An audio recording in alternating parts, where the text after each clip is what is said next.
Good afternoon, everyone. Good afternoon. Okay. School teacher. Good Hi, Lord. that's right. You know, the teacher up here. So my name's Ann Mitchell. I am the AFT Assistant to the President for Field Coordination. And I'd like to welcome you all to a very special conversation series of the Albert Shanker Institute. Now, I'll have to divulge that I'm saying it's special because I should let you all know that I'm a native of New Orleans.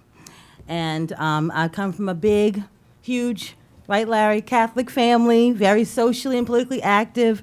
And while I've lived in Washington area for about the last 15 years, New Orleans is still my home. That's where my family is, that's where my heart is. So, but most importantly, you should know that prior to my coming to work for the AFT, I was an elementary teacher in New Orleans and a very proud member of the United Teachers of New Orleans. That's my president right there, Larry Carter. So I was really thrilled when Leo told me that the Shanker Institute was going to take this conversation about the 10 years after the deluge, the state of public education in New Orleans. I'm eager to hear from our distinguished panel here on this topic. You know, so much has been said and so much has been written about the New Orleans public schools since Katrina.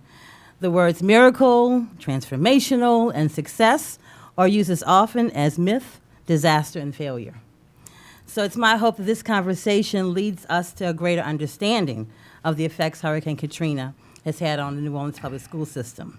So with that, I'm not going to take a long time. I want to begin here about this panel. So let me first introduce you to our esteemed panel. We have three panelists for this session, but some of you may be saying, well, what is Leo doing up there then? If you know Leo, our executive director of the Shanker Institute. One of our panelists, Margaret Summers, informed us yesterday that she was sick with the fever and would not be able to travel. But she graciously, even though she was sick, put together her notes and some of her findings that she felt was very important for this conversation and shared them with Leo. So Leo's going to do his best, Margaret Summers, today and try to make sure that information gets into the conversation. So let me start right here. To my left is Warren Simmons. Dr. Simmons directs the work of the Annenberg Institute for School Reform at Brown University, where he also team teaches a course in urban systems and structure. Dr. Simmons' long career in education policy and advocacy includes service as the founding director of Philadelphia Education Fund, a reform support agency, time at the Annie E. Casey Foundation, where he developed and funded community development and urban school reform initiatives, and a term as director of equity initiatives for the New Standards Project. Make it sound like sentences. Time here, term there. That's right. You did a lot, Dr. Simmons. And I'm not even finished. Okay. He's also served as assistant superintendent of Prince George's County Schools in Maryland. Dr. Simmons holds a bachelor's degree in psychology from Macalester College,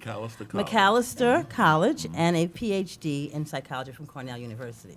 He received numerous awards for his work, including the Distinguished Citizens Award from the National Governors Association, and he continues to serve on the advisory boards of several prominent national organizations.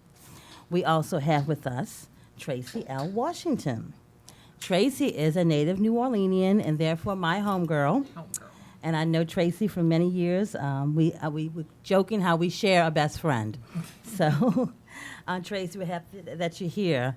Tracy's practiced general civil law with a concentration on education law, civil rights, and labor and employment law for more than 20 years. She has also served as general counsel to the New Orleans Public Schools system. Like many others, Tracy was forced to evacuate New Orleans when Hurricane Katrina hit, but she returned to the city and to her practice, which now focuses on protecting the civil rights of Hurricane Katrina survivors. She has litigated cases involving the rights of students returning to New Orleans public schools after the storm, the voting rights of New Orleans evacuees, and the landmark case demanding the state to reopen Charity Hospital. Big case. Ms. Washington is the recipient of numerous state, local, and national leadership and civil rights awards. She holds a master's degree in public administration from Drake University and a Juris Doctor from University of Texas Law School. Thank you, Tracy, for being here. Thank you. And I'm not going to introduce Leo. I'm going to tell you about the information Margaret Summers, the information he'll be sharing with you today. Dr. Summers is a social theorist and comparative historical sociologist who currently is a professor of sociology and history at the University of Michigan. She is also an award-winning author who has written extensively, including several books and numerous papers on historical, political, economic, and cultural sociology and social theory. Her recent book focuses on Hurricane Katrina's racial apartheid as a demonstration case that illustrates how the growing moral authority of the market and market fundamentalism is distorting the meaning in a way that makes rights illusion and moral worth dependent on contractual market value. Dr. Summers has been awarded a number of fellowships, including the European University Institute, the University of Michigan's Institute for the Humanities, and Yale University. She holds a PhD from Harvard University.